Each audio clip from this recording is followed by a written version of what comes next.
Hi there, welcome to In Brandon. Today I have Claryssa Webb and Ryan DeGal with me. Thank you very much for coming in. Thanks for having us. Thank you. Now you have a band, A New Ground, and you two are touring all across Canada right now. Yes, we are. That's very exciting. And you just dropped a new album. Do you want to talk all about that? Sure. Yeah, it's called Forge the Sky, and it's all original tracks. Mostly vocal tracks, although there is one set of traditional tunes that Claryssa wrote, just a wedge there in the middle. Yeah. It's actually like the first set of tunes that I'd really written musically. Okay. So it's pretty exciting to have that out. All right, and where are we touring right now? Well, touring in Brandon right now. Yeah, but we're going as far as Calgary, and then we're going to hit a few spots on the way back, and we're cap off the tour with a big show in Sault Ste. Marie, where Claryssa's from. Yes. So. And we started out in Kitchener too, so we kind of made all the way across, and then we're kind of going all the way back. All over the place. That's great. Unfortunately, we're not going to make it to the mountains this time, but next time maybe we'll make it over we're past planning the on mountains. doing more. Okay. It's a lot of driving for 3 or 4 weeks. Yes. Okay, so the band name, A New Ground, I think that's really interesting. Do you mind telling me all about the origin? Absolutely. Well, back when we first met, really, some of the first things we were talking about is what we think about society, about people, and that definitely influenced our name. It's a new place that we want to, well, a new place, a new atmosphere, right, that we want to create for people with our music. Yeah. It was that's also, healing, you know, and it was also something new for us, because the two of us have quite a bit different backgrounds in music. Yeah. So having Claryssa's classical and traditional music training coming together with my jazz, pop, and rock stuff, it kind of created a new sound. It just kind of made sense. And then, well, actually, I wanted something earthy like that sound for the band name, since we're playing all acoustic instruments. It kind of made sense. So I was like, oh, maybe it should be a new root. And Claryssa's like, no, that's not good. And then somehow a New Ground, the idea came up, and Claryssa was also like, you know, that could mean like Mars. And I'm obsessed with the whole idea of settling the planet Mars and stuff, so then I was sold on there. Yeah, sure. Yeah. Let's do Another it. thing that ties in with the last little thing, when settlers used to go around and searching for new ground, they would find new ground, right? Okay. So I feel a good connection, and one that I want to strengthen with myself to my past that way, you know? Okay, a lot of bands kind of change their band name time to time, so was it always A New Ground, or was it anything else before? No, it's always a new ground. We've been at it for a couple years, but we haven't changed it yet. Okay. So, yeah. And what genre of music would you say you are? It's hard to put a label to it. Genres are so diverse, right? When you say jazz, you could have a whole bunch of stuff in it. Same with classical. There's elements of other things too.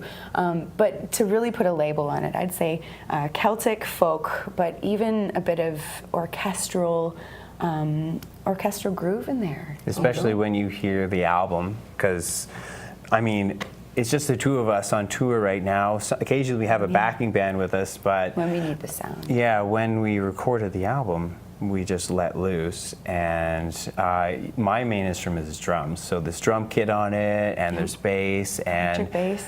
Many layers of Claryssa's strings, there's cello, piano, so you get that bit of orchestral sound in there too from it. I like that. You don't really like to put a label on it. Yeah. Yeah, it helps people to understand, because it is kind of folky. There is the acoustic sounds of the instruments kind of tie things together, but we never set out to write a folk song or a it's always rock song. Okay. It's No just influences. It's the industry, it changes all the time. A lot of bands will be labeled something specific, and they'll be like, no, we're really not that That's at all. true, For that's true. example, Nirvana, they were considered the grunge band, but Kurt Cobain was like, no, this music, this is pop music. and that's kind of the way I think of it. Everything other than classical is just pop music. And well, maybe it's traditional. It's a giant umbrella to use. But when we use any one word, right, you're defining it with whatever that definition is, and there's a lot of different contexts that you could be talking about. Like I said, don't put a label on it. Yeah. Let other people do the labeling, and then they can call it what they want. That's you fine. just do your thing, right? Yeah. Now, who influenced you musically? Oh, it's a big question too. So many people. If I were to choose one artist though, that's been a huge influence for me in the past young adult life for me, it would be Bjork, because for many reasons. Largely, I think because she has organized freedom for a lot of people, and for me, certainly, she's given me a lot of hope to continue with music, to do what I love, you know, and yeah. Also, Chromeo, they're a great Canadian band that Ryan had shown me. I'd never heard of them before. I like pop music. Oh, and they have such a great sound that I think was a really good uplifting sound, and I wanted to include that too. Okay, right on. How about you, Ryan? Well, you know, I grew up in the 90s, so there was a lot of the 90s rock stuff going on. Right on. Yeah, the Nirvana for sure. Pumpkins were a big one too. And then as I got older, I started to get into more like independent stuff. Broken Social Scene was a big influence on me. And then around that time, I went to jazz school. And I had never listened to jazz before, so I went there and I had to listen to jazz, so I was there for it. And then, at first, it was alien to me, but then over just time just started to sink in, so that had an influence on me too. Started using seventh chords in some of the songs, and then from there I started to listen to a lot more acoustic music, and that's probably why I started focusing on just songwriting with a guitar. Yeah. And then I met you, and you brought in this traditional music side, which I hadn't really hadn't explored. No, I hadn't experienced it, and but it is so closely connected to the folk music that it just kind of was a natural progression. Absolutely. Okay, you like a wide variety of music. Oh yeah, well, I mean, everybody. I say that there's no such thing as good or bad music because. Opinion. Each to their own. Yeah, Absolutely. yeah. There's always going to be somebody out there who likes this. So how are you going to call it bad? Okay. So taking that attitude, I hear music and I try to listen for the good in it. I mean, there are some genres that I just can't. And the fact it's too far away, sound, but that's true of everybody. We're just making sound. It is. Right? That's true. That's true. Yeah. Yeah, you clunk the garbage bins, you know, and it's like, oh, there's a little bit. That's something, yeah. Speaking of clunking garbage bins, this girl's got perfect pitch. So occasionally I will hit a garbage can or a pole on the I'll be like, on the hey, street. Ryan, what's that note? She'll be like, that's an A A or D. I'm willing to bet that happens a lot between you two. Yeah, Yeah, a lot of it those does. discussions. How did you two meet? Well, you want to tell us or you want me to tell? I'll go ahead. Okay. I went and moved to Kitchener for school. I went there for music, and I loved going. It was like an incredible thing, but I needed to have some extra time to kind of relax and meet other people too. So I would go to these open mics, and the first time I went to a little open mic at Imbibe, which is now closed, but it was a little place in Kitchener. Ryan was sitting in the back corner playing his drum kit, and there was a couple people singing. There was a bass player, and I just kind of had a, wow, like that's an amazing musician, amazing player. And I she was would come attracted up to him. too, So, of course. yeah. Of course. But she would show up with her awesome fiddle skills, and you know it's an open mic, so you get a mixture of good and bad. Yeah. But Claryssa shows up and she's shredding the fiddle, and she's got her whistle. She's doing a cappella stuff that nobody's doing there. I was blown away. I was taken away by it. Just sitting there staring. Of course, I never backed you up then because I couldn't have predicted. Yeah, it was interesting. I just kind of took the stage then, didn't I? You didn't need any help. You didn't need it. Although the fact that there was a backing band, I was so happy about that, because you don't see that often, you know. When there's an open mic, usually you just go sign your name and just wait, right, until your turn, and then go up, and it's like, okay, I'm on stage, kind of thing. But here it was like you guys kind of helped people. I wouldn't get off the stage. And I would just sit there and play it for yeah, everybody. you play with them. Yeah, whether or not they liked it. I think most people appreciated it. Yeah. But when you were there, I didn't really need to play because you would just stomp the floor, get the whole place stomping the floor anyway. was fun. So who needs drums? That's great. So these days, you don't really see a lot of musicians writing their own music, but you two do, so that's great. Yeah. Do you ever play any cover songs? Oh, absolutely. We do, yeah. A lot of music out there, right? And being music teachers too, we have a lot of students coming in constantly bringing us stuff they want to learn, stuff they like, and we encourage that because, well, firstly, it's great for them, but also it's good for us to keep our ears open and keep changing what we do in terms of what exists. Learning cover songs too really helps. Well, it's helping me learn how to construct songs because you get to know the different techniques and little tricks of the trade, and it kind of sinks into your own writing. So, but for the traditional music that we play, it's not quite the same dichotomy as, you know, cover songs versus original music, because that music's been passed down over generations and it evolves kind of naturally. So it's a different attitude that way. Although there's still original tunes like the one Claryssa wrote for the album. In the middle of the album, and I think too, a songwriting standpoint for us, like behind it all, you know, there's a lot of fun, there's a lot of extras here and there, just like life, you know, but underneath it, it's like we really want to communicate to people. And I think music is a really efficient way to do that, because there's how many languages are there? Like there's so many, and like I don't speak all of them, right? You can't, but well, you probably could if you tried. But music, everybody understands. You know, you hear a song and it's got a bit of a sad undertone, or you know, it's feeling that way. Like you can tell. Anybody knows.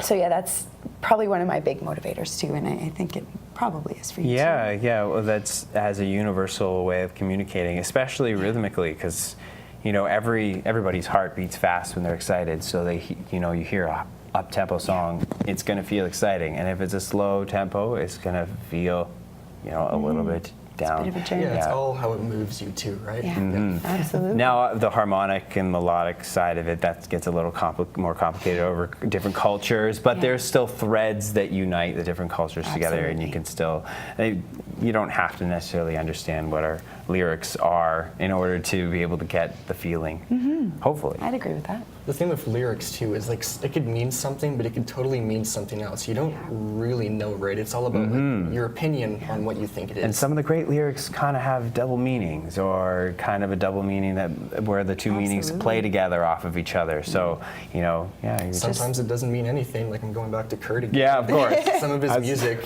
he was like, it doesn't mean anything. I was just lazy. You know? He's just like he's just writing pop music, and he just needed a hook, and these are the words. People look for meaning, you know, they like to. They derive meaning out of. I mean, there's a lot of people who probably thought that those Kurt Cobain songs meant a lot, like at the time. And you know what? If they do feel like they mean something to them, isn't that maybe why it was supposed to be the way it was? It's really what it's all about in the long run, right? Yeah. Yeah. Now, if someone were to listen to your music for the first time, what songs would you recommend? Well, I think maybe The Maze is a good starter because it's an uplifting message, just kind of about how life's unpredictable, so enjoy it.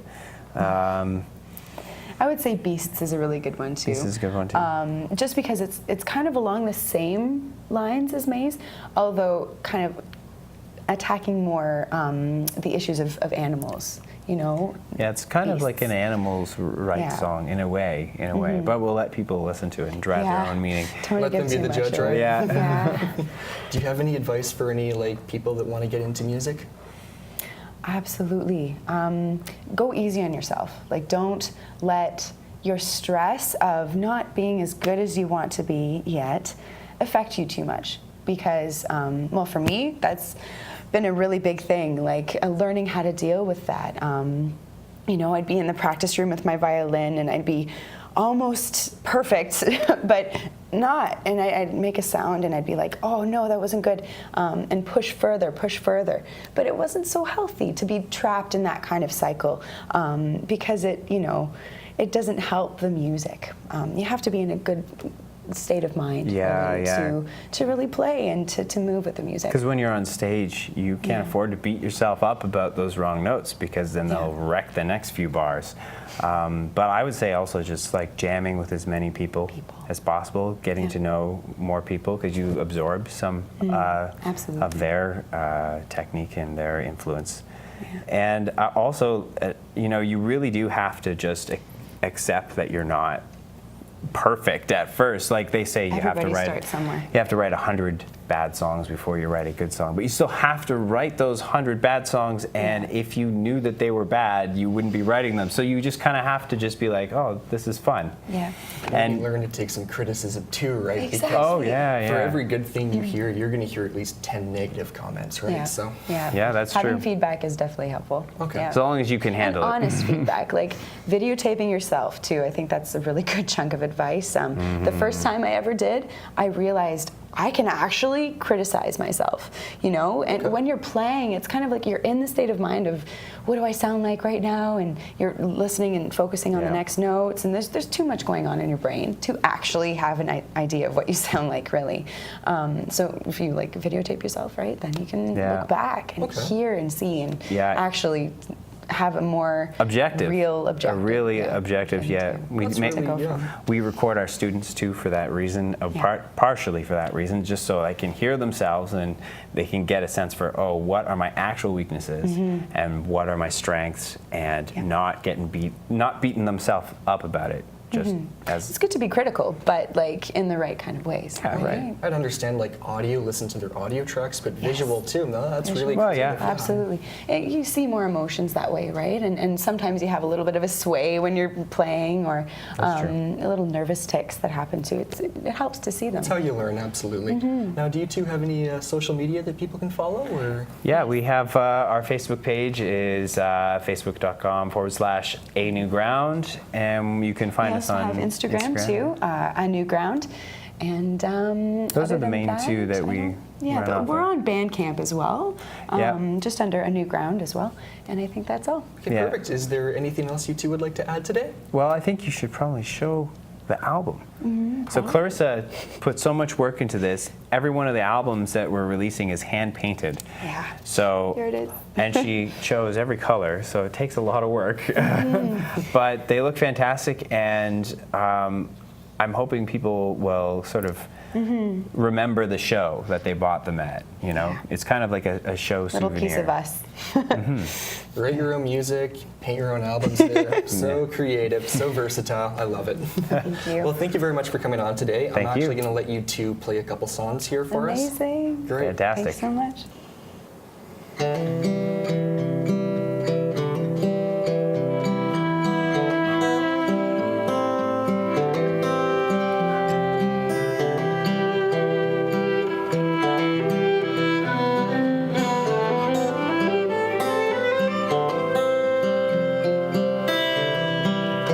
How can it be all that's worth knowing was learned long ago?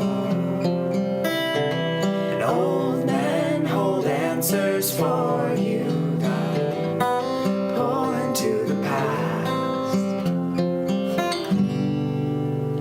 You can always see where you're coming from.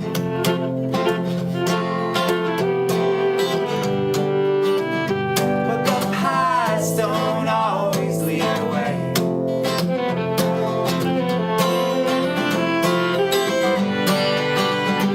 Ain't it something that we don't have maps to fate? So I celebrate the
sky.